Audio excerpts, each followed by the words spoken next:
Welcome to Banyen Books, Branches of Wisdom, celebrating the joy of bright ideas and heartful lifelong learning. Branches of Wisdom is a series of intimate conversations with the world's most influential authors and visionaries. We explore spirituality and the human mind, ecology and culture.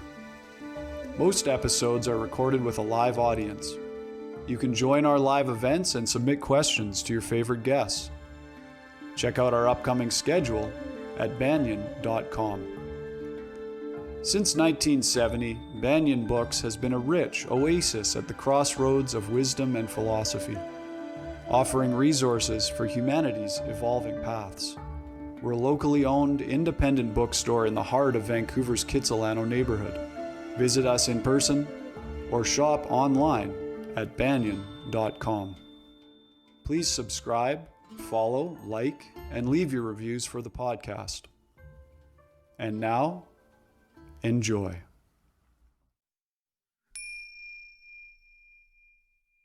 Hello, everybody. Welcome to the Banyen Books podcast.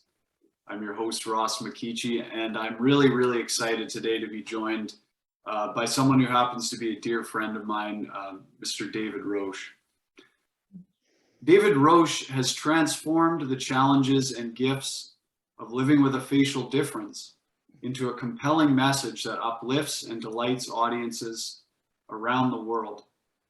The story of his heroic journey from shame to strength has inspired standing ovations from the White House and Kennedy Center to Olympics art festivals, from New Zealand to Moscow, London to Sydney, and across North America. David presents keynote speeches and entertainment for corporate, association, disability, and educational events of all kinds. He's been featured in 4 films, including Shameless, which is a feature-length documentary from the National Film Board of Canada, and another film called Happy Face, which is a really powerful dramatic film released in 2018. In January of 2022, that's this year, David received the Order of Canada. He was recognized for his pioneering contributions to the field of disability art and for promoting acceptance, inclusion, and diversity across Canada and the United States. Today, David Roche is with Banyen Books in conversation about his book, The Church of 80% Sincerity. This is a hilarious, heartbreaking, moving, and inspiring book. And I have to say, David's a personal friend, but reading his book gave me so much more insight into his life and experience, and I'm really excited to talk to him more about that. LAMOTT, who wrote the foreword for this book, says the following: David lost the great big outward thing, the good-looking packaging, and still the real parts endured.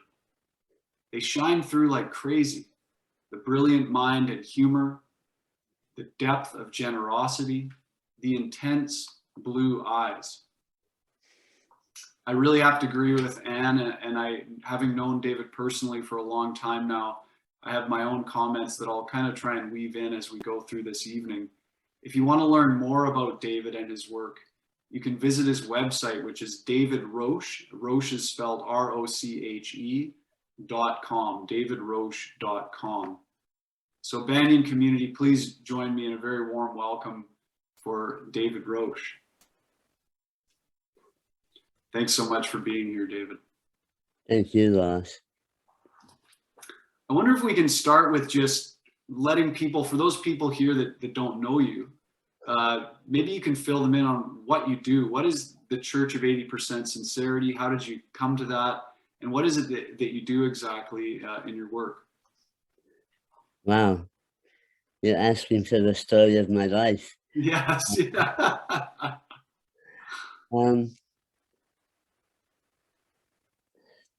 I did not find my creative voice till I was middle-aged, in my 40s.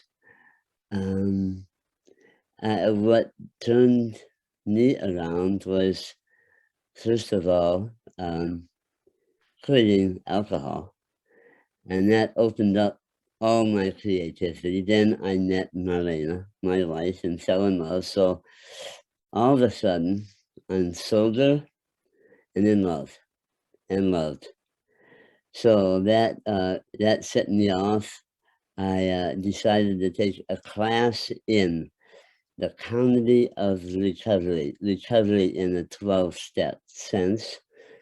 And the teacher, Lee Glipstein, who's still doing this, he said, don't tell jokes. Just tell the truth about your life. That's what's funny. Well, I started out, my first gig was at an adult bookstore in San Francisco. And the event was called Lay Down Comedy. That's a joke, okay? And for $15, people got a glass of champagne and 6 comedians. I had never done this before, so I stepped out there. I wasn't the lead off, I was somewhere in the middle. And I found myself in an adult bookstore with all the devices festooning the walls, and everybody has had one glass of champagne. So they're all kind of tiddly, but they're not drunk. And they're jammed into this little store, about 40 people watching me. And here's the thing, they're all looking at me with dead-room eyes. It was like, oh. And so that's my first experience on stage. I liked that a lot. And I did well. I got $25.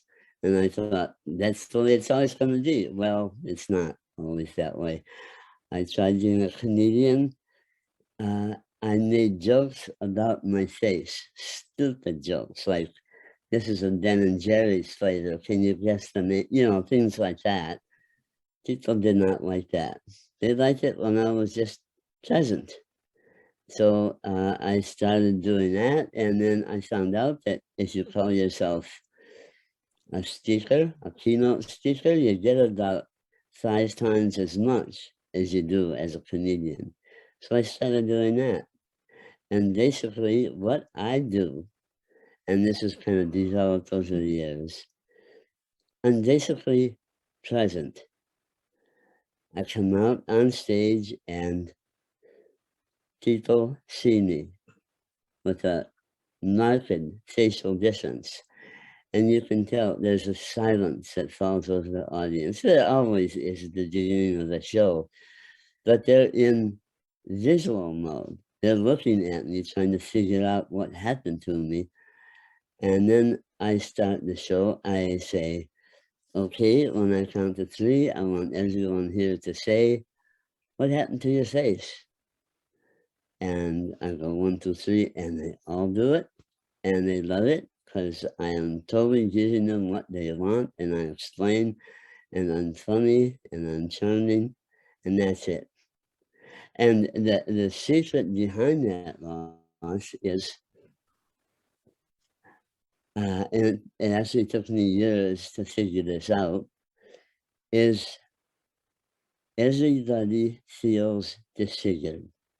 Everybody feels that there's something wrong with them and that they're ashamed and they're fearful that they'll get found out, and they feel guilty, and it can be a physical thing often in our society, especially for women, but even a lot for men now too, and all genders. Um, it's a physical thing, you know, it's something as simple as a wart, a finger that's a little crooked, you know, on and on. Also, the inside, I'm dumb, I'm stupid, I don't have any sense of humor, whatever kind of thing. And here's me, I get up on stage, and they relate to me because they feel the same as I do.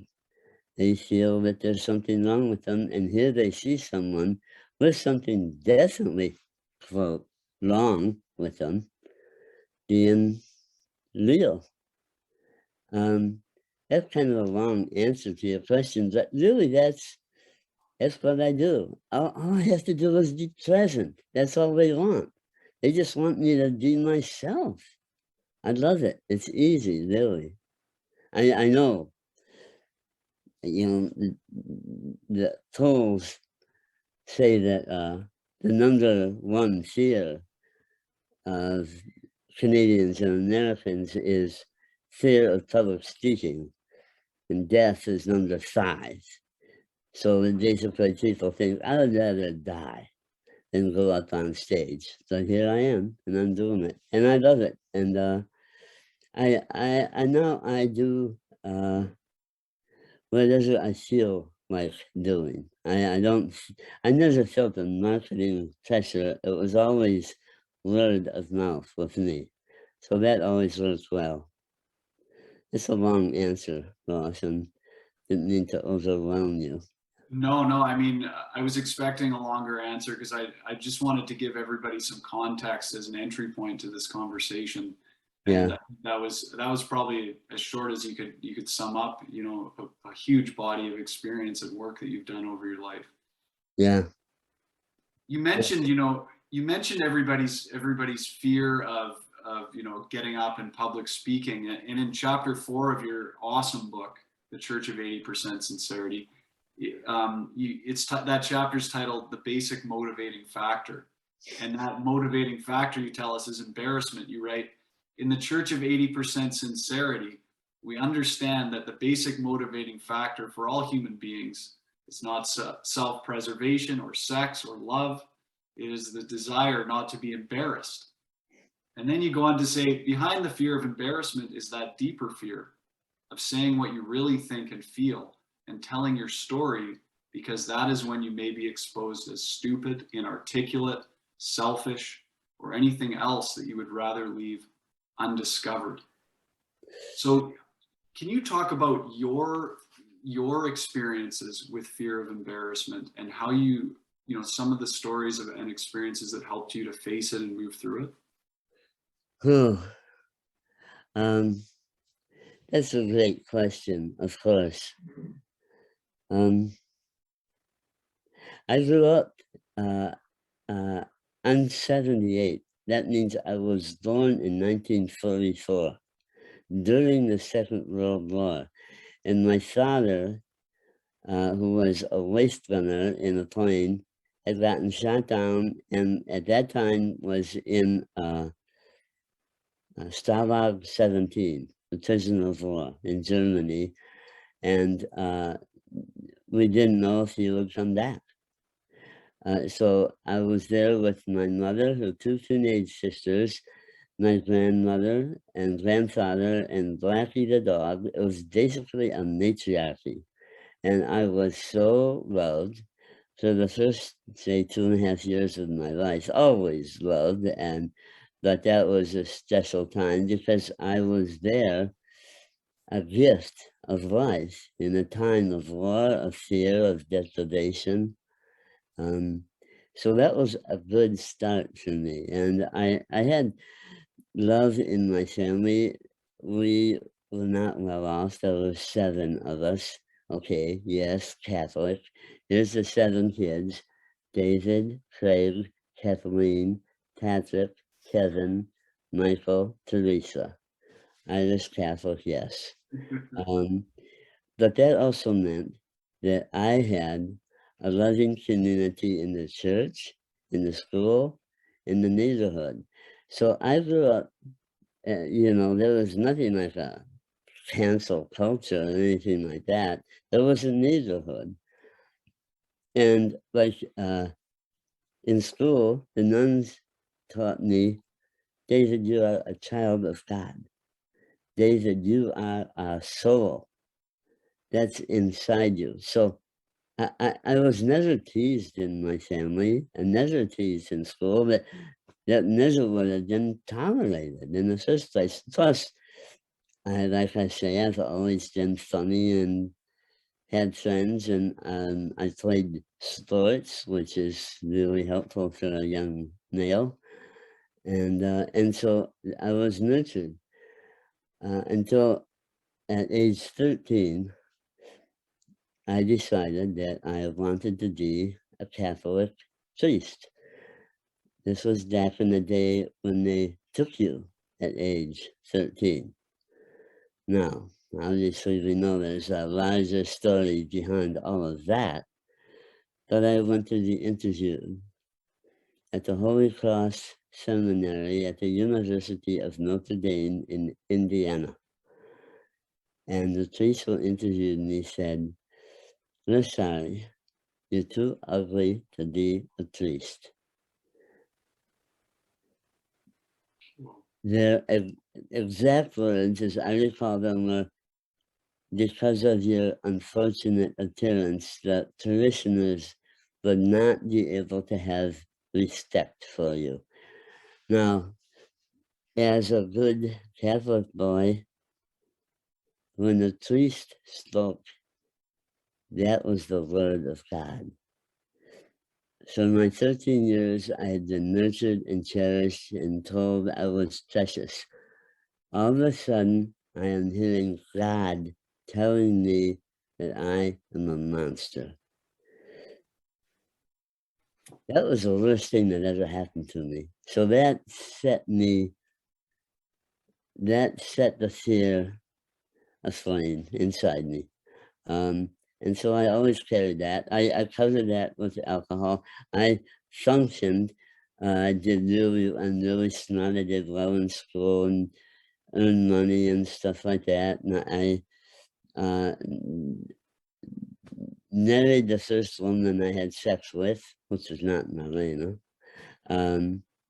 Because that's what you do when you're Catholic. Well, it was not the best marriage. I had a lovely daughter from that marriage. I functioned. And I did some amazing things. I tried to be a hippie, but I failed. I think I'd probably say in a book that I was the world's only anal retentive hippie. Yeah. It wasn't until in my 40s that when I quit drinking and met Marlena, and then I entered into the world. I did not know that I had a disability, by the way. There was the doyen of disability arts activism in California, Cheryl Marie Wade. After I had started out trying to be a comedian, she called me, and I had heard of her, and basically she said, "Do you know you have a disability?"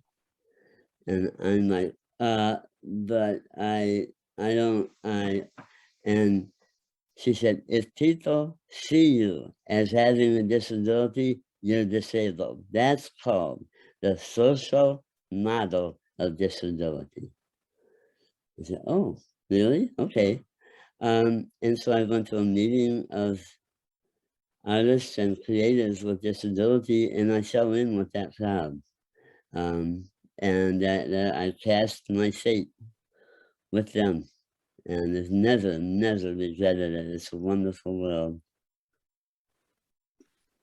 As I've gotten to know you more, and I just want to tell everyone, David, his public persona and who he actually is are pretty in integrity. Like there's not much difference in my experience because he is all about authenticity, vulnerability, and speaking his truth.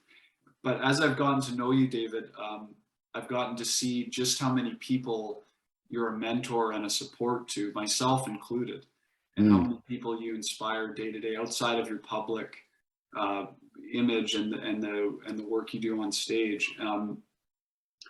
I actually watched last night the film that you're in, Happy Face, and I wanted to ask you about that because it's got a whole cast of people with facial differences, and the whole focus is dealing with that in life and finding one's inner strength and beauty.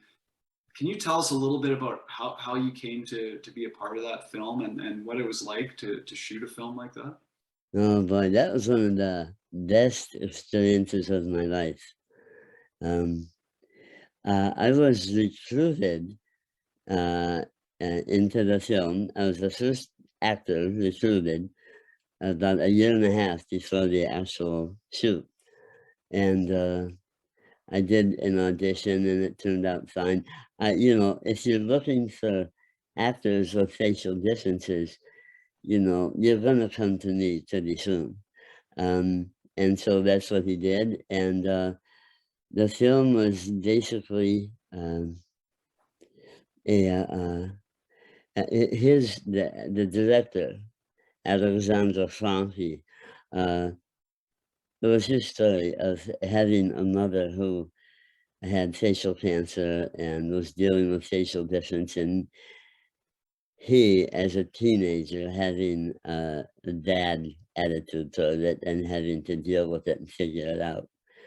And so it was a personal story, and then it was laid out in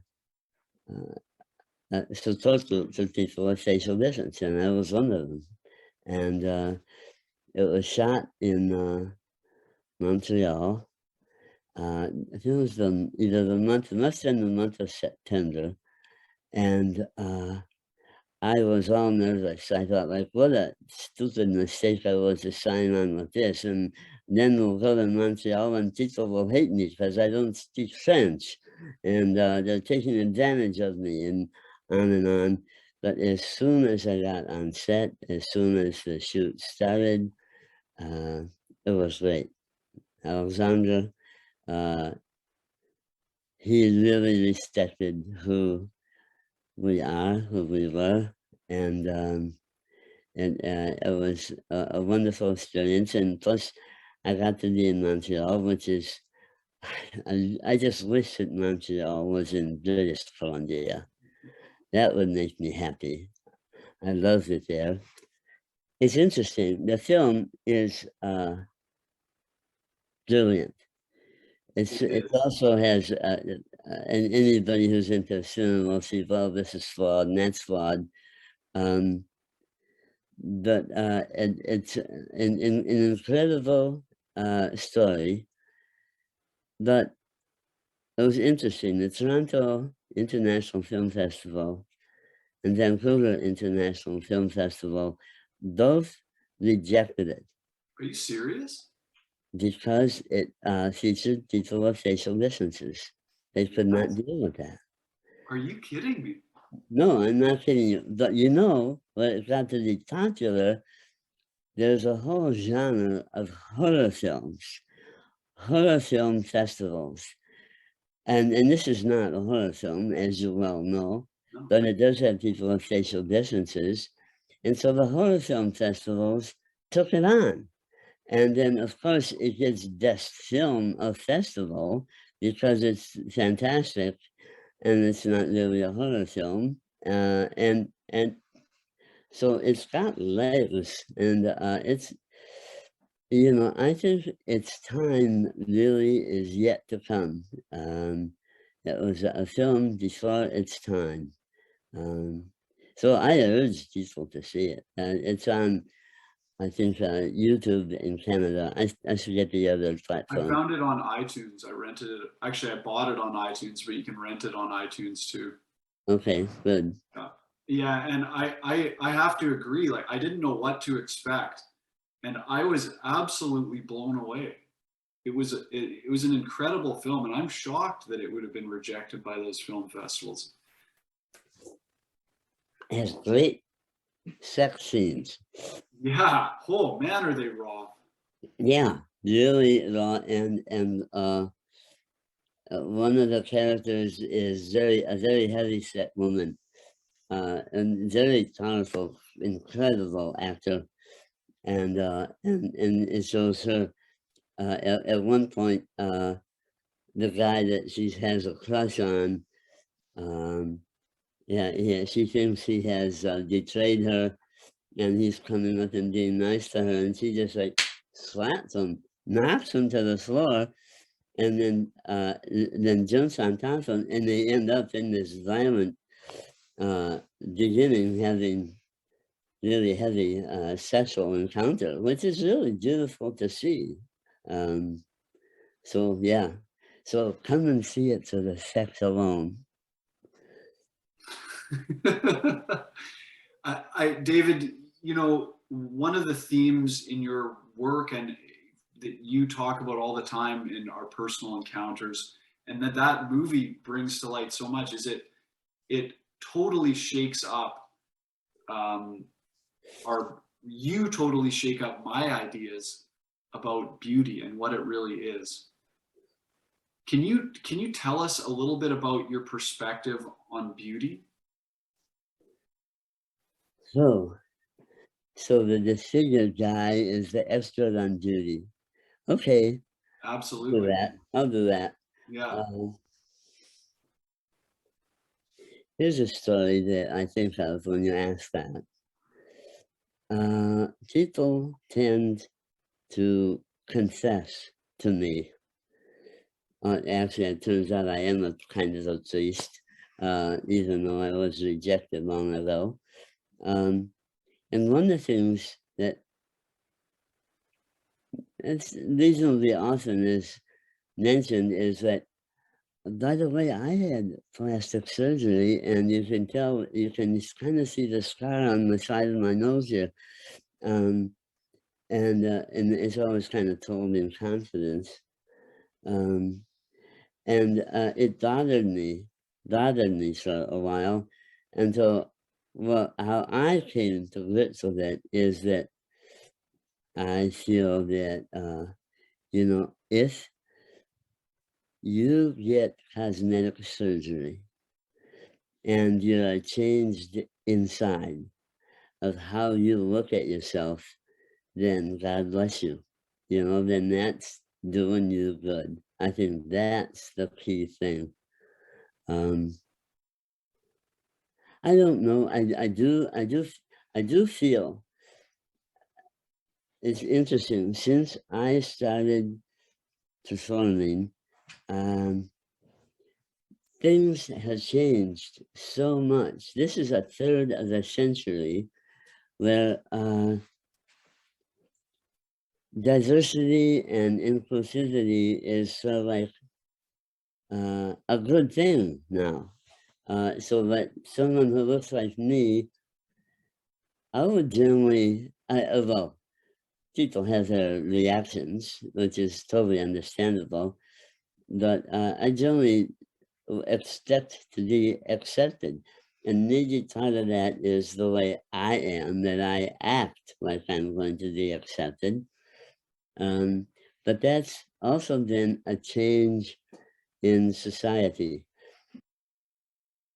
Along with that change has come a cultural change.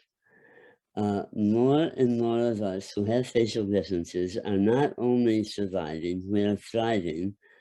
And the kind of thing that I talk about, that I know that I am attractive. Other people know that too, who have facial differences. And now there's actually a global community of thousands of people who have facial difference. Now, social media is the platform, the agency that can bring people together in a situation like this. More and more, those of us who have facial differences are realizing that we understand a lot more about the human condition than you cute people do. Okay, I shouldn't call you cute. I call you, how about able-faced? You're able-faced. um, because we've been through that, the thing of having to find, to believe in ourselves and to find our own beauty and to believe in it. And once you learn that, you're unstoppable, really. It's great. And we know how to do that. So you need to come to us to find out. You need to lead the church of 80% sincerity. That's what you need to do. That's what you need to do. Honestly, this book, even having known you, David, for a while now, reading this book changed me, and I'm still digesting it. like one of the stories you tell in there, I mean, it's just filled with amazing stories. Thank you. One of the stories that I was incredibly moved by was a shocking event that happened to you, but the thing that was so poignant about it was your response to it. As you're coming up the escalator one day in Chicago and this man approaches you and confronts you. Can you tell us that story? I get to the top. I'm coming up the escalator out of the subway station, and as I come to the top of the escalator, I see someone standing there facing downwards at the top of an up escalator, which is puzzling. And I got to it, the top, and there was a young man, slim, attractive physically, dressed in coat and tie. He spits in my face and he says, "You're the ugliest thing I've ever seen." And he just walks away. I had it together enough with spit dripping down my face to turn and say, "And you're ugly in your heart." So that felt good, but still, that experience stuck with me, and until I had to go to work, and that came back from work, and my friend Art Noble was visiting from Milwaukee, and he sat me down and he said, "David, you know, you might not want to hear this, but that man was talking to himself when he said that." And that's the kind of thing you could hear 100 times in your life. So it was just right. And Art was a friend of mine since we were 13, and what he said hit me, and I took it in. So that was a horrible time and a helpful time. And it shifted something for you. You say in the book, it moved you in a new direction of sort of speaking up for yourself and not holding back your voice. Is that true? Yes, that was one of the things that encouraged me in my performing and speaking career. Yeah, definitely. You know, David, I encourage everybody to get someone to spit in your face and say you're the ugliest thing that I've ever seen. It's magic. It's like a miracle. No, I could probably be some kind of internet guru doing something like that. Uh, no, not in the era of the pandemic. No. yeah, that's true. If not for the pandemic, it would be gold. Yeah. Yeah. You know, David, I don't know if you recall how you and I met. I think we met probably at Hazel, our friend, the artist Hazel Belkowski's house at a potluck dinner or something like that. I think Um, so. yeah, and you know, when we first met, I had no idea, you know, who you are, what you did for a living. I noticed right away, you know, the care that you had for the people around you and the respect that you showed everyone and that they had in turn for you. And then not shortly after, I was lucky enough to go and to Creative in the Creek. And for everybody who doesn't know, that's on the Sunshine Coast where we live, a little a cafe called the Gumboot, where David founded a get together called Creative in the Creek, where different artists from the Sunshine Coast would come and showcase their art and performance. And I saw David get up and do some stand up. Now, when we all arrived, David had us all, everybody write on a little piece of paper, and we were given the instructions: write down your questions for God. And we wrote down on a little piece of paper, and then all our questions went into a hat, and you know, the performers were getting up and taking their turns for 10 or 15 minutes or whatever.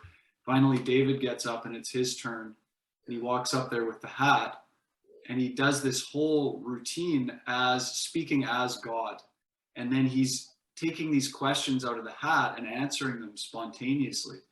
And I was blown away at here's a guy who's found his voice as a comedian, and the spontaneity and truth that you spoke was incredible. So I'm just wondering if, can you share some stories about how you found your voice? I know there's the one about in the Baptist church. I think it was I don't know if it was in San Francisco, where you're to go up and speak on behalf of the communist group that you're a part of. That one comes to mind. It's such a beautiful story. Well, I'd love to tell that, because that was a real turning point in my life. I was an activist. We were doing a Get Out the Vote campaign in San Francisco, and we're active throughout San Francisco, and a very diverse community. And on this particular day, I had been chosen to be a speaker.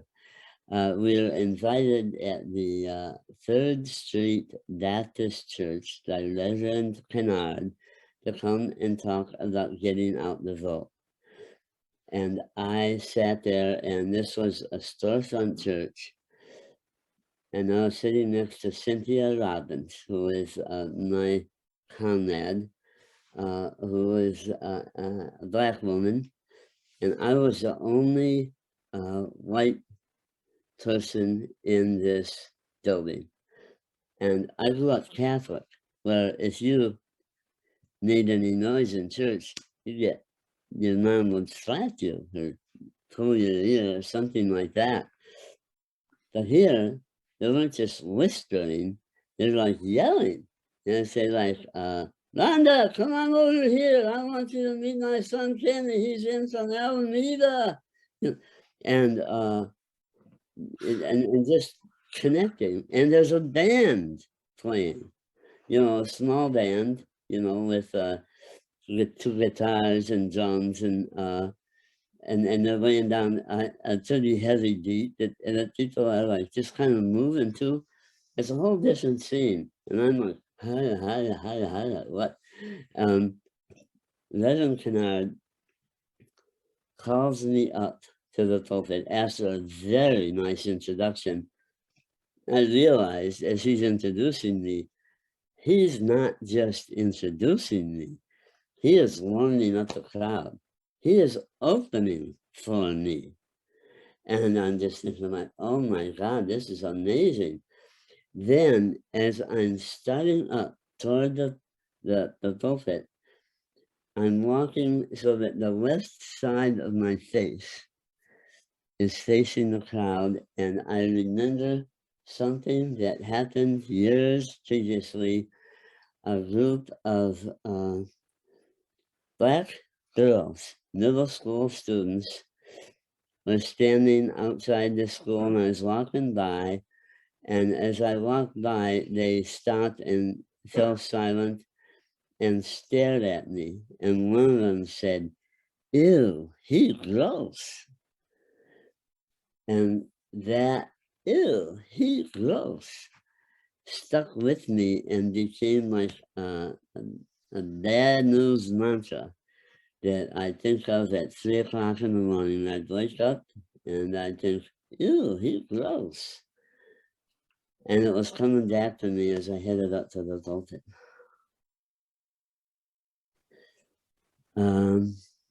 But Reverend Kennard greeted me warmly, and I walked up there and I looked out, and about a third of the audience just stood up, and they were just going to say, "Praise Jesus, yeah, tell the truth, tell it like it is." He said, "Thank you, G." And they were not just, in my experience, welcoming me. They were, and this is a Catholic boy speaking, calling upon the Holy Spirit to come and inspire me. And right in that instant,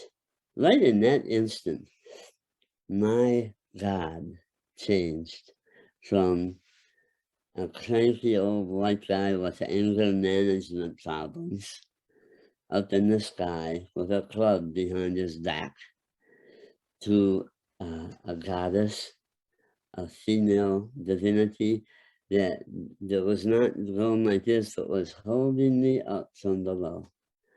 And I saw it and I felt it, and changed my life. It really did. So I'm grateful. Thank you, Reverend Kennard. And thank you for reminding me of that story, Ross. That was certainly important in my finding my voice. I also did other things as a communist, a Marxist-Leninist, if you will. Kind of the last one in the world, actually. I spoke on a bus. I had gotten in, we were organizing the same thing, getting out the vote. Okay, I'll confess this story. We were giving an assignment to each supposed to speak on a San Francisco city bus. And it was inspired by something that I had done, engaging in a conversation on a bus. And for 2 weeks, I was so afraid. And I get up and I think I'm going to do it, but I couldn't. And one day, somehow, I put my money in, I grabbed the railing, and I looked out at these people. And this was like a San Francisco morning crowd. It was like some students who were late to Mission High School. There were older people with their heavy coats on because it was a foggy day. There were like janitors heading home from their shift, and just the people that we wanted to reach. So I started speaking, and it was a shock because everybody looked up with this kind of like shocked look. First of all, that someone would be trying to give a speech on a bus at 8 o'clock in the morning. Secondly, that this person was facially disfigured. And third, of course, that I was a communist. Although I didn't say, I'm a communist. I didn't say that. But you could kind of guess. And then this well-dressed guy sitting up front, white guy, coat and tie on, briefcase on his lap. He picks up his briefcase and he swings it at me. And he says, get off the bus, you fucking deformed communist faggot. You know, it's like, well, 3 insults in one. That's layer ties. And somehow I kept speaking. I don't know how. I don't know where that courage came from. I cannot. If I could explain it to you, I promise you I would. But I did. And then I finished and I made my way to the back of the bus. I didn't know what I had done. I sat down and I just hanging my head. And then all of a sudden I see in front of me a woman, an old woman, grabs my hand, and I see her hand. It's like got little spots and wrinkles and stuff like that, and it's trembling. And she looks at me and she says, "Son, you did a grand job. You did a grand job." And she turns around and says, "And you're the one who said you're getting off the bus, you damn bully." And then from behind, another hand, a larger, darker hand on my shoulder, and I turn, and it's 2 Latino guys. They look like gang members, Zatos, we would call them. Templeton shirts buttoned up and, you know, princess around their head.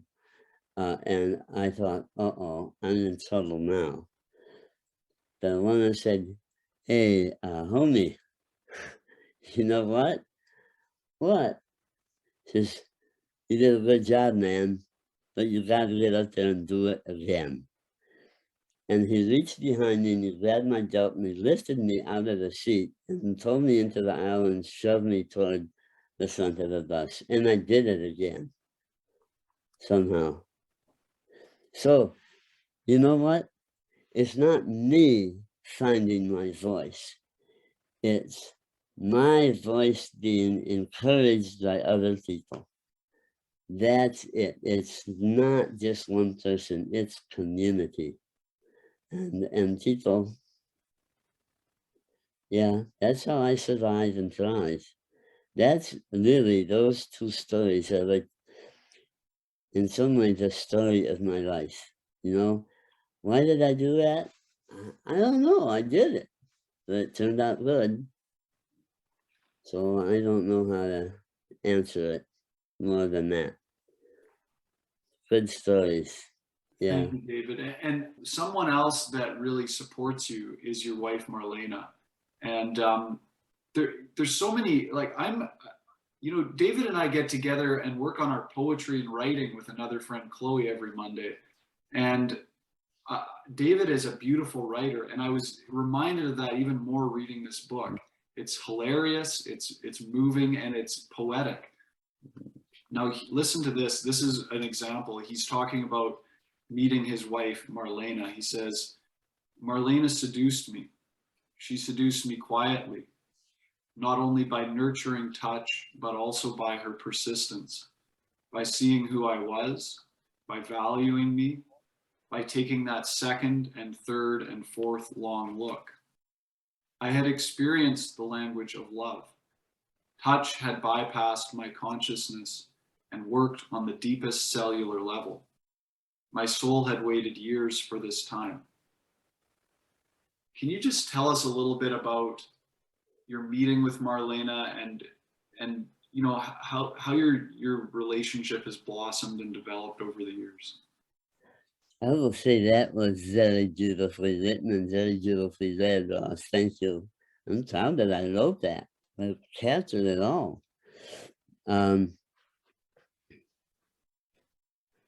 I was having a spiritual crisis. I weighed 115 pounds. I'm a little guy, not that little. I was still drinking. I was smoking 2 packs of cigarettes a day. I was living on chocolate donuts and Doritos and coffee. But I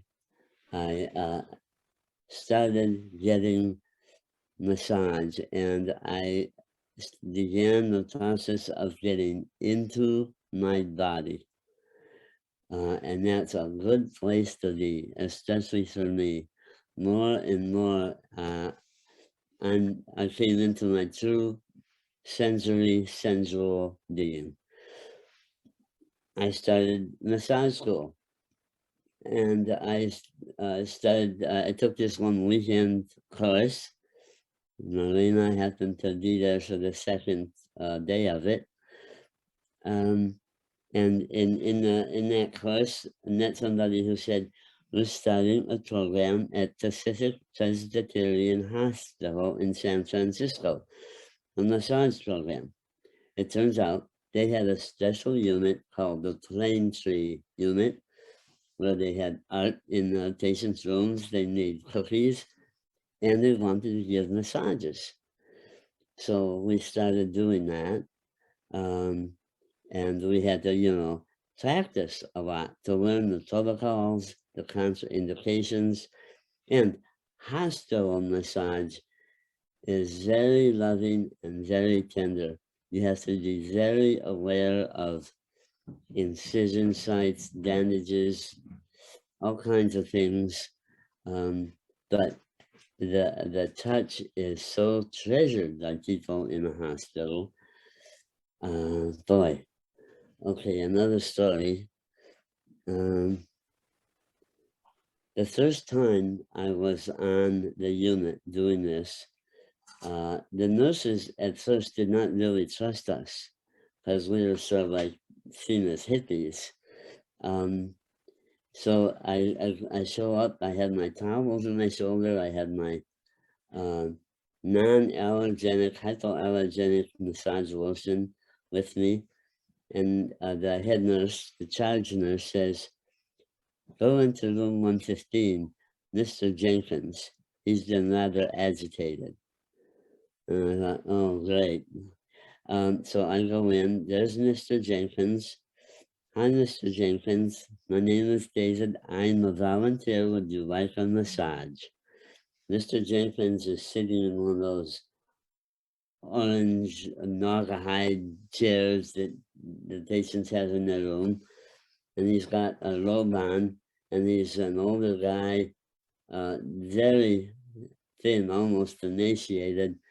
And he said, he says, I sure would, young man. And he opens his robe, and I see this bright red rash on the inside of his thighs.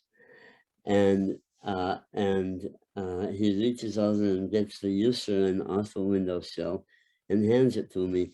And here's, I'm looking at Catholic stuff into a lot of stories here, but I realize my thought was that just popped into my mind is, if Saint Francis can kiss a leper, I can do this. I worked in the inside of his thighs. There was nothing sexual. He just needed some relief. I don't know what it was.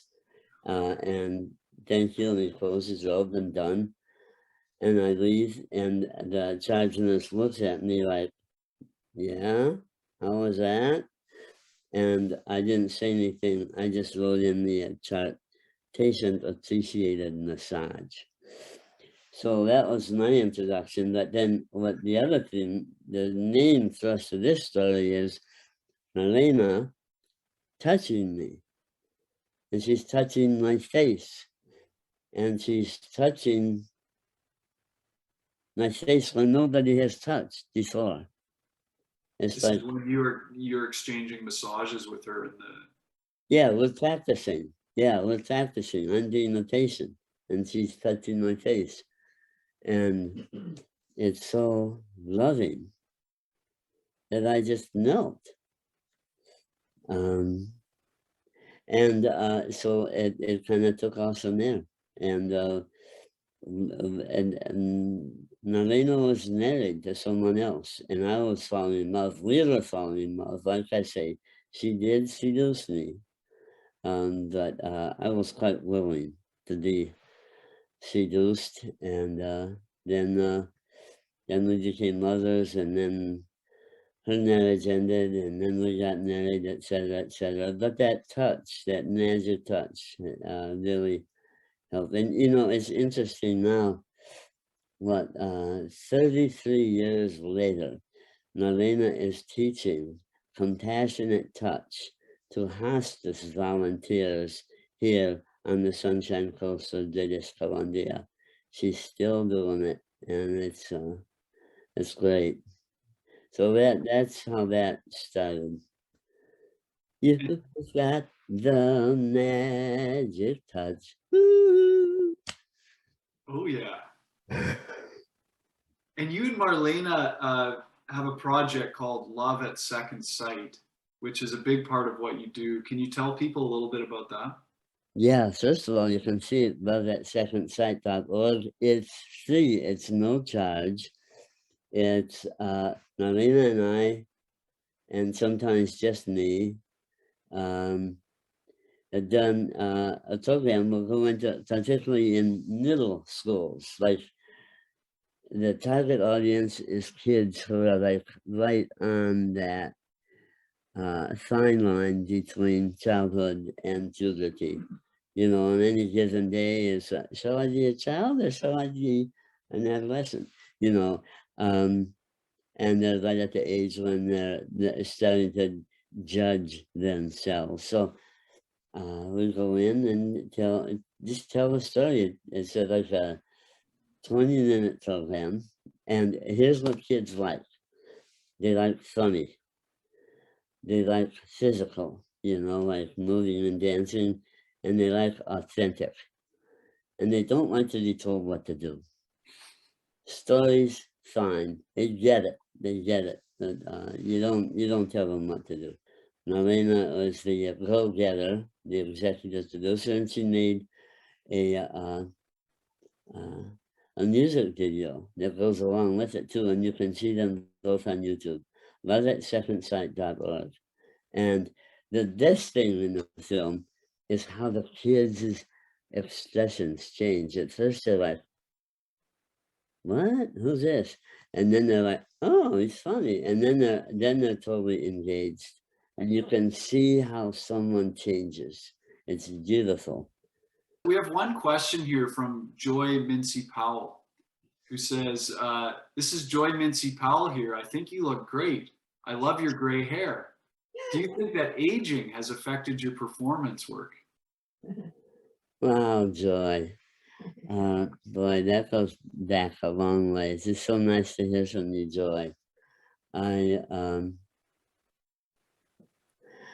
I think it has affected my work. Um, and just the passage of time and learning things like uh, I remember I had been doing my solo show for like 3 years, and I did it at a church. And as I was leaving, I was telling my friend Austin, who I was giving a ride to, it always it just can't get going for the first 5, 10 minutes. And Austin said, "Well, David, you know why? It's just because they got to get used to you. That's all."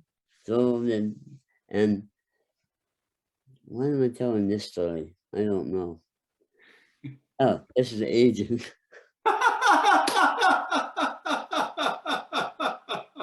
Yeah, There's your answer, Joy Mincy Powell. yeah, it's aging, memory loss. But you realize, who cares? It's just presence anyway. So, over the years, you learn stuff about an audience. And now I don't prepare anything for a talk or a show. I just go out there with an open heart. And whatever happens, I know it's going to be good. Because if I go out there expecting to love and be loved, um, then it's going to be good. So I think that is something that certainly, if it didn't come along with aging, Joy, it certainly was enhanced by aging. And thank you for the compliment about my hair. That's something I feel very disfigured about. It's my hair. So compliments. So I get a haircut. Oh, I have to tell Chloe, who cuts hair, that I got a compliment from. That's right. She cuts both David and I's hair. Our friend Chloe, who we meet every Monday to write poetry with, she also cuts our hair at her head salon, Silk Head Spa. And Joy, I believe was calling in from Los Angeles, so that's a compliment from about 2,500 miles away. So thank you. Very Thank you, Joy. nice. David, we're coming close to our time here. There's a nice comment from uh, Marie. It's either Marie or Mary. Apologies, Marie or Mary, if I'm saying it the wrong way. Uh, she just comments, "The world needs more beautiful people like David and his wife." And then she says, "Thank you, Ross." That's wonderful. Thanks for your comment, Mary. Well, I agree. I agree. I'll throw in Ross Nikichi in there too, and Camp Diggy. Lots of beauty there. Thank you. Oh, thanks, David. Yeah, and I hear these kind of compliments, and it feels spot on. Yeah, I said, yeah, I know I'm beautiful. I know that. Thank you. I'm glad you see it. And that's how I connect with other people too. She's talking about mentoring. If you see that other people, everyone has that fear of being disfigured, then it's easier to relate to other people. That yeah, it's like holding a baby, really. Uh, and, well, I don't know where that metaphor came from, but there's some I'm with truth you. to I'm it. with you. Yeah. David, maybe the highest compliment you received the Order of Canada this year. Can you just comment a little bit on what that was like to receive such a high honor? Well, for those who aren't familiar with it, it's basically kind of like being knighted, only it's kind of low rent. No, I shouldn't talk like that. It's a great honor for people who have made Canada and in my case, the US, a better place. Um, it was incredible because I got hundreds and hundreds and hundreds of acknowledgments. I'd been on the Canadian Broadcasting Company current show and articles in various publications and online and that. Um, so people from years and years ago would call, email, or text, uh, or post on Facebook, uh, basically telling me I was wonderful and that I'd changed their lives and heard all these wonderful things.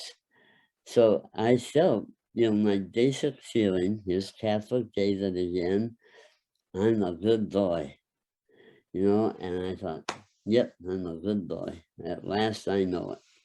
And I felt validated for what my life had been, which is a wonderful feeling. But it's interesting, there was something that, an edge to all that, because I heard all these wonderful things, but then there's this whole other thing. I told some of the stories about being told I'm too ugly to be a priest or that you're the ugliest thing I've ever seen, and so on, incidents like that. But so it was so overwhelmingly good, you know. There wasn't an acknowledgement of what I had been through to get there. Uh, and so I felt kind of fraudulent, like I'm Mr. Charming, funny, nice. Uh, and, well, Miss Marlena was going to talk. She would talk about my shadow side too, and my fear and my doubt, and stuff like that. So that's there. And it was funny to not have that spoken to. So it took me a couple months to realize that's why it made me a little uncomfortable to get all these compliments. But maybe that's because inside myself I feel disfigured. I don't know. Who knows? Anyhow, it's been a good life.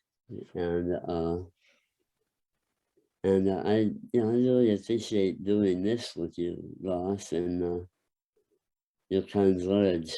And yeah. It's been really wonderful and special to have you here, David, and thank you so much for being here. I just want to take a moment to thank our Banyen community and the live audience too. Thank you so much, everyone, for participating. Having people here live, it just brings a whole another energy to this connected field that we share. And of course, a big thanks to Jacob Steele, our podcast producer and events curator. We've been speaking to David Roche about his life and his work and his book, The Church of 80% Sincerity. And David, any final thoughts, any parting words for us? Yeah. Amazing grace, how sweet the sound that saves a wretch like me. I once was lost, but now am found. Was blind, but now I see. Oh, out with the bang. Thank you so much, David Roche. Yeah, thank you. Thank you, Jacob. Thank you all for listening and watching, and thank you very much, Ross. Thanks for joining us for Branches of Wisdom, a podcast of Banyen Books and Sound, Canada's spiritual and healing resource since 1970. Our podcast producer is Jacob Steele. The show is edited by Abdo Habani. And I'm your host, Ross McKeechee. Watch all our conversations on YouTube by searching for Banyen Books, or listen on your favorite podcast platform. Please subscribe, follow, like, and leave your reviews and comments. We love to hear from you. For all our live events, books, and more, visit us at banyen.com.